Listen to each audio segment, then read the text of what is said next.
ವೀಕ್ಷಕರೇ, ನಮ್ಮ ಚಳ್ಳಕೆರೆ ಟಿವಿಗೆ ಸ್ವಾಗತ. ಇಂದಿನ ಪ್ರಮುಖ ಸುದ್ದಿ.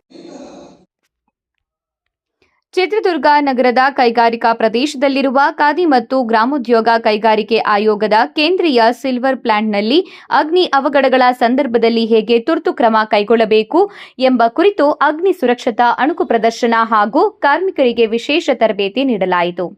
ಅಗ್ನಿಶಾಮಕ ಮತ್ತು ತುರ್ತು ಸೇವೆಗಳ ಇಲಾಖೆ ವತಿಯಿಂದ ನಗರದ ಕೈಗಾರಿಕಾ ಪ್ರದೇಶದ ಖಾದಿ ಮತ್ತು ಗ್ರಾಮೋದ್ಯೋಗ ಕೈಗಾರಿಕೆ ಆಯೋಗದ ಕೇಂದ್ರೀಯ ಸಿಲ್ವರ್ ಪ್ಲಾಂಟ್ನಲ್ಲಿ ಅಗ್ನಿ ಸುರಕ್ಷತಾ ಪ್ರಾತ್ಯಕ್ಷಿಕೆಯನ್ನ ಹಾಗೂ ಅಣುಕು ಪ್ರದರ್ಶನವನ್ನ ಆಯೋಜಿಸಲಾಯಿತು. ಕಾರ್ಯಕ್ರಮದಲ್ಲಿ ಕೈಗಾರಿಕೆಗಳಲ್ಲಿ ಅಗ್ನಿ ಅವಘಡ ಸಂಭವಿಸಿದಾಗ ಕೈಗೊಳ್ಳಬೇಕಾದ ತುರ್ತು ಕ್ರಮಗಳು, ಅಗ್ನಿಶಾಮಕ ಉಪಕರಣಗಳ ಸರಿಯಾದ ಬಳಕೆ ಹಾಗೂ ಅಗ್ನಿಶಾಮಕ ಇಲಾಖೆಯೊಂದಿಗೆ ಸಮನ್ವಯ ಸಾಧಿಸಿ ಕಾರ್ಯನಿರ್ವಹಿಸುವ ವಿಧಾನಗಳ ಕುರಿತು ಕಾರ್ಮಿಕರಿಗೆ ಪ್ರಾಯೋಗಿಕವಾಗಿ ತರಬೇತಿ ನೀಡಲಾಯಿತು.